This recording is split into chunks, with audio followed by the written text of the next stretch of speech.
Hello guys, I'm Mechanic Ride. This one is the 15 edge. The customer complains squeaking kind of scaling noise while during turning right hand side.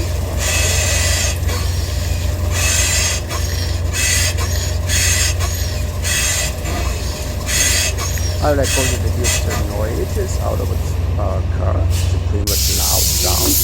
And even if raise up the vehicle and it still makes sound. Shaking wheels side to side, you guys can easily quickly check it. Pull down lower control arm assembly and feel something loose. This one is lower control arm by the best, and I can feel some loose inside the lower ball joint. Thank you for watching.